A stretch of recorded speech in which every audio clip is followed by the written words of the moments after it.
Hey, what's up, everybody? Welcome to Full Draw Friday, episode number 51. We're here coming at you from the Iowa Deer Classic on this one. I was going to try to get something recorded beforehand, but people decided to burn the world down all week. I had a lot of stuff to get done before we got here, so I didn't get time to get anything recorded. So we're just going to do a Full Draw Friday from the Iowa Deer Classic, so hopefully you guys don't mind. We're going to talk about some spring food plot prep this week, because it's getting to that time of year where we're going to be working on planting stuff. That's going to be here right before you know it. And we're actually doing some frost seeding now. So we'll get into all of that on episode 51 of Full Draw Friday.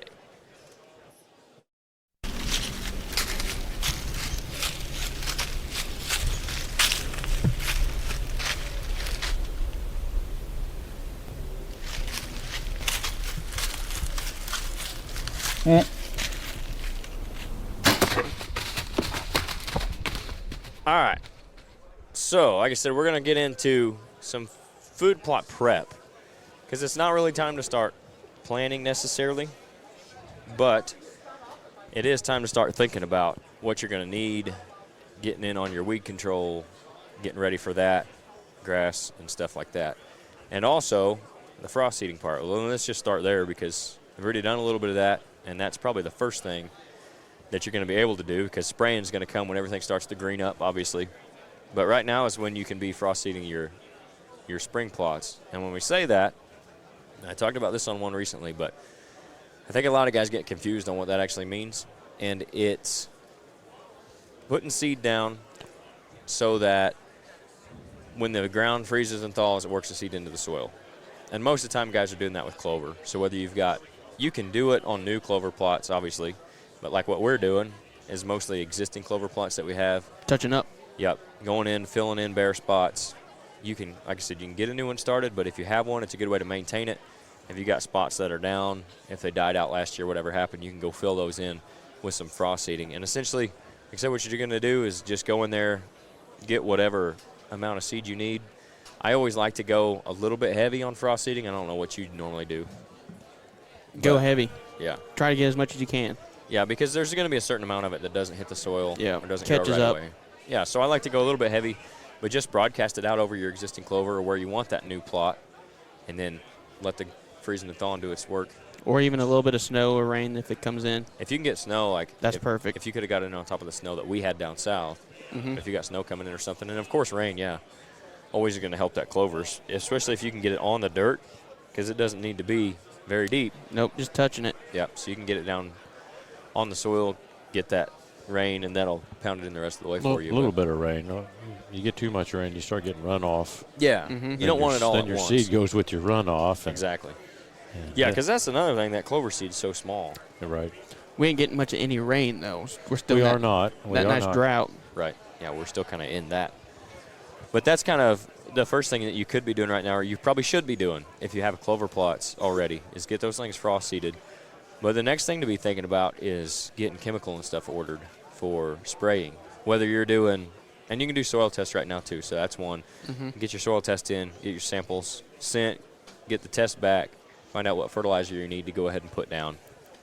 But as far as the chemical goes, whether you're going to do like a grain plot or whether you're going to do maybe a clover blend or some other spring blend that you like, you can still get that stuff in now, figure out what area you got, what you're wanting to do. So as far as whether you want clethodim or whether you want 2,4-D if you're spraying existing plots, or if you just want glyphosate for a burn down, or you can combine the two.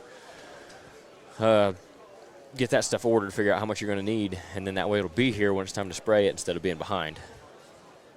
Nate, you listening? Yeah. Unfortunately, Nate didn't get to make the trip, so he's going to have to listen to this and hopefully be taking notes. Yeah. Get it ordered, Nate. Awful hard on him since he's not here. Well, I'm hard on him when he is here most of the time. Well, so that's true. But that's something you guys could be doing too, is getting that seed, getting that chemical ordered, and even the seed too. That's something else. Figure out what kind of seed you're going to need. You don't want to be ready to plant everything and your seed hasn't made it yet because you waited too long to order it. Something happened with the shipping. Get the stuff in. That way when that rain comes or that rain's on its way in, you can get that stuff planted instead of, okay, my seed's going to be here Friday. The rain's coming in Wednesday. Now you're behind the 8 ball already. Exactly. Again. So that's something to, just as far as prep goes, those are big things that you can do. If you're new plots even, like getting trees cleared out for new plots, start doing some clearing for those. It's dry now, so go ahead and get at it now. Exactly. Tell you what, it's good for me. Like, I'm just highly allergic to poison ivy. I mean, I can just walk through the woods and I just look at it and catch it. Now's the perfect time of year to be getting some of that if you want to do your, get rid of some of that, because, man, in a couple more weeks, it's going to be rough. Yeah. You can do some hinge cutting right now. Yep, for sure. That's when on the food plot side of it, if that's what you're doing for your prep on hinge cutting, if you need sunlight or if you need border around your food plot, because a lot of times you can get deer to bed closer to your food plot if you screen it on one side, whether that be with switchgrass, which you can also frost seed, or making it natural if you have some timber and you want to do some hinge cutting and you lay those trees in one direction on the side of the plot. You might get those does bedding up closer to your food plot because they want to bed as close to the food as they can. They're lazy like me. Exactly. They don't have as far to go. They don't burn as much energy. They're right there by the food. And then that's going to allow your bucks to bed off of those two.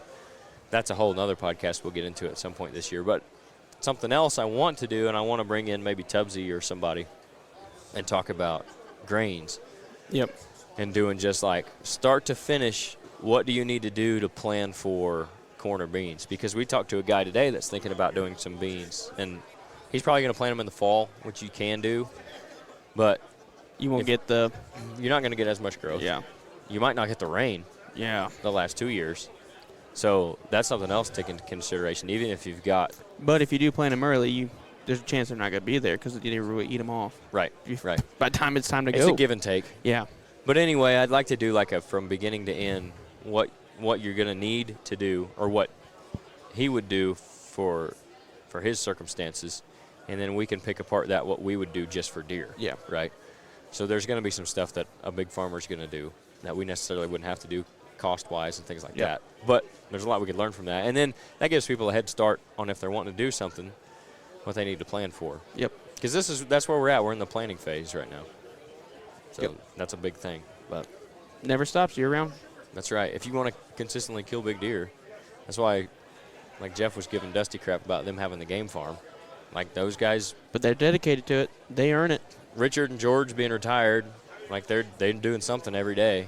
And then Dusty working on the weekends. He's out there through the week. They're doing stuff every day. They earn it. And you got to be. And if you got the ground to manage, if you want it to be as good as it can be, that's what you have to do.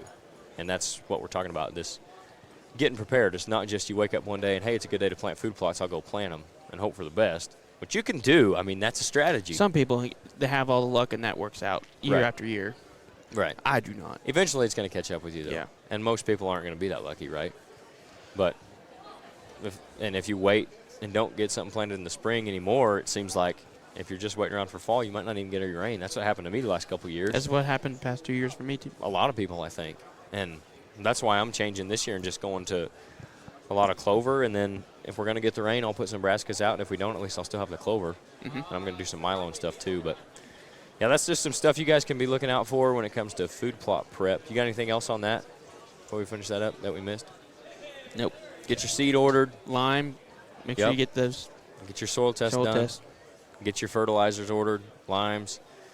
Yeah, because I don't know what soil test. How many days are you looking at for a soil test? I think the Whitetail Institute ones are anywhere from 10 days to 3 weeks. Just right. Depending. So if you were to do that now, you're still 10 days minimum. Let's say 10 days away from knowing what you need. Yep. And then once you find out what you need, then you're whatever. So. And you're wanting to plant middle of April. Yeah. So you're turning into 2-3 weeks pretty quick if you're wanting to do that. So. Yeah.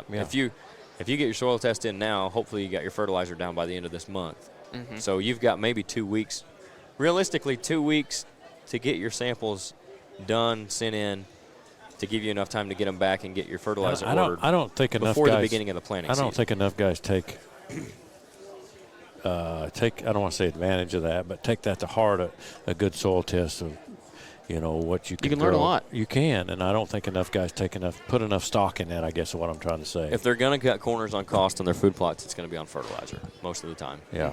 And that's one that can be detrimental to it because then you're going to have to start over at some point. Yep. But if you don't even know what you're starting with, how do you know even what to cut a corner on, you know? Well, that's what I'm saying. They'll just never do the soil test in the first place. Right. But, yeah, when on the other flip side of that, guys are spending too much money on fertilizer because maybe they're getting what they don't need because they're not doing a soil test.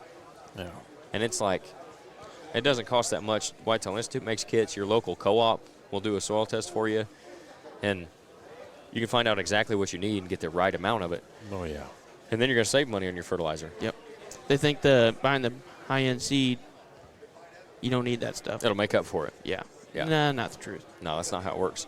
You still have to put that stuff into, because it's everything's going to take something from the soil. Yep. Even a clover that you're not necessarily going to have to put nitrogen down for because it's going to put a lot back into the soil is going to take the P and K. So you're going to have to replace that. And that's something on clover plots too, if you have existing ones, is right now with the frost seeding too, doing your soil samples even in those existing plots, because they say it's an average of we had someone come up to the booth there. They say it's an average of 4 to 6 years that your clover plot will last if you don't do anything to it, aside from mowing it and maybe spraying it. If you go in there and you do your frost seeding and you do your fertilizing in that clover plot, you can make that thing last as long as you want to put the time into it. I mean, you got clover plots right now that you've had it for a while. Mm-hmm. The one we kind of got lazy on taking care of it, and for about 5-6 years, it was like you'd see on a package. It's just a carpet of just beautiful clover. Mm-hmm. And we got lazy, and sure enough, it went away. And it's been a battle the past 2 years trying to get it established again because we haven't had the rains. Yeah, for sure.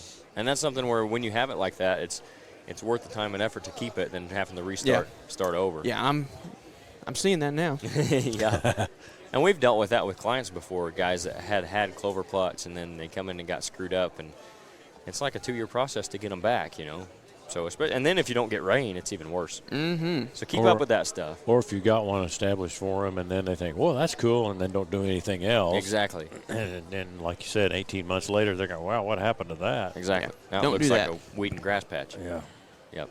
So that's all stuff that's going to help you guys keep it in good shape, though. So, we got anything else before we get off here? We're going to record another one for you guys for Monday.